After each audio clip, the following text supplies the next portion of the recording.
इतना बुरा हाल हमने नहीं होते देखा। 6 साल सोनीपत की दुर्दशा भी हुई, नगर निगम में जम के भ्रष्टाचार भी हुआ, 6 साल तक इलेक्शन भी नहीं होने दिया।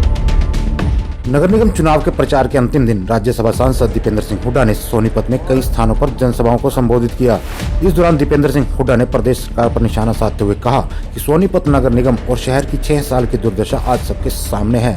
बीजेपी ने 6 साल तक निगम के चुनाव न करवाकर राजनीतिक भ्रष्टाचार किया है। इन 6 सालों के दौरान सोनीपत निगम में एक के बाद एक घोटाले सामने आए, जिससे सब शर्मसार हुए हैं।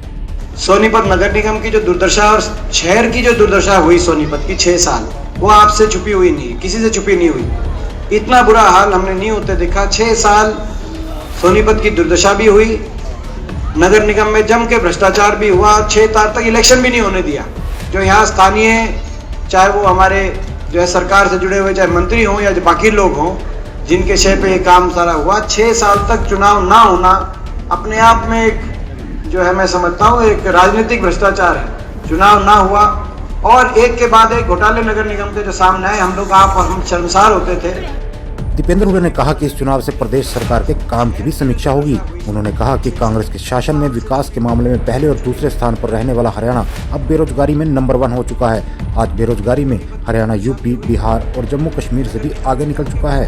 अपने अब तक के 6 साल के शासन में बीजेपी सोनीपत में कोई उद्योग नहीं ला पाई। खरखोदा में बनाई गई IMT में भी आज तक कोई फैक्ट्री नहीं आई है। 6-6.5 साल हो गए आज प्रदेश में। आज प्रदेश की क्या स्थिति है मुझे आपको बताने की जरूरत नहीं है। हरियाणा प्रदेश की अर्थव्यवस्था का इतना बुरा हाल पहले कभी नहीं हुआ। जो प्रदेश विकास के मामले में देश में नंबर 1-2 पे हमेशा गिनती रही हरियाणा की, आज वही प्रदेश 6 साल की बीजेपी की सरकार, खट्टर सरकार के कार्यकाल के बाद बेरोजगारी में नंबर 1 पे हरियाणा की गिनती आती है। पिछले 2 साल से लगातार भारत सरकार के हर महीने आंकड़े आते हैं और सोशल मीडिया पे आप कभी भी चेक कर सकते हो उन आंकड़ों को। हर महीने बेरोजगारी दर में यूपी, बिहार, जम्मू कश्मीर से भी ऊपर हरियाणा का नंबर 35%, कभी 42% तक भी पहुंची, मगर लगभग 35% के ऊपर रहती है। इन 6.5 साल में कोई निवेश तो हुआ नहीं, कोई एक भी औद्योगिक ना क्षेत्र लगा, ना जो औद्योगिक क्षेत्र लगे हुए थे उसमें इन्वेस्टमेंट आई। आप सोनीपत का उदाहरण आप देख सकते हो। IMT खरखोदा में बनवाई थी हमने हमारी सरकार के समय। IMT खरखोदा में मारुति की मंजूर करवा के गए थे। मारुति आ जानी चाहिए थी अब तक, मगर IMT खरखोदा में आप जाके देखो, डांगर आपको आंटे दिखाई देंगे, गाय भैंस चढ़ती दिखाई देंगे। कोई IMT एक छोटी सी कोई फैक्ट्री भी आई हो तो दीपेंद्र हुड्डा ने कहा कि आज सरकार हर क्षेत्र का निजीकरण कर सरकारी नौकरियां कम कर रही है। बेरोजगारी से परेशान युवाओं के अलावा आज प्रदेश का कर्मचारी भी सड़कों पर है। आज छोटे व्यापारी का व्यापार चौपट हो गया है। उन्होंने कहा कि कोरोना के काल में जहां राजस्थान और पंजाब की कांग्रेस सरकार लोगों की मदद कर रही थी, वहीं हरियाणा सरकार शराब घोटाले में व्यस्त थी। तो निवेश हुआ नहीं, निजी क्षेत्र में रोजगार मिला नहीं, और सरकारी क्षेत्र के अंदर वैसे सरकार की जो पॉलिसी चल रही है तो निजीकरण की तरफ चल रहे हैं, तो सरकारी नौकरी तो धीरे धीरे कम कर रहे हैं। हर क्षेत्र में निजीकरण ये कर रहे हैं। अब बिजली बोर्ड का भी और मंडी सिस्टम का, और जो प्रकृति सारा आपने देखा भाई कृषि प्रणाली में भी प्राइवेट सेक्टर ला रहे हैं। तो सरकारी में तो वैसे ही नौकरियां कम हो रही हैं, और जो अपना हरियाणा के अंदर जितने लगे हैं उससे ज़्यादा जो है निकले हैं। चाहे PTI वाले निकल गए, चाहे ड्राइंग टीचर निकल गए, तो आपके सामने है। तो आज बेरोजगारी की तरफ हरियाणा प्रदेश का युवा देखने पे मजबूर हो रहा है। जितने प्रदेश थे आप उठा के देखें, राजस्थान में देखें, कोरोना के टाइम 4 महीने की बिजली के बिलों के माफी का फैसला लिया गया।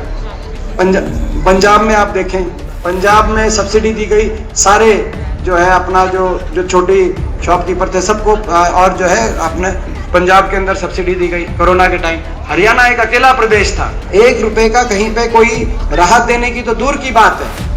अपने हरियाणा प्रदेश में तो कोरोना के टाइम भी शराब घोटाला लूटन पे लाग रहे थे। दीपेंद्र हुड्डा ने कहा कि आज देश का किसान अपने हक की लड़ाई के लिए दिल्ली की सीमा पर बैठा है, लेकिन सरकार राज धर्म की बजाय राजहट कर रही है। दीपेंद्र ने कहा कि प्रजा की बात मानने से कोई सरकार छोटी नहीं हो जाती। प्रजा की बात मानना राजधर्म होता है, लेकिन बीजेपी सरकार राजहट पर अड़ी है।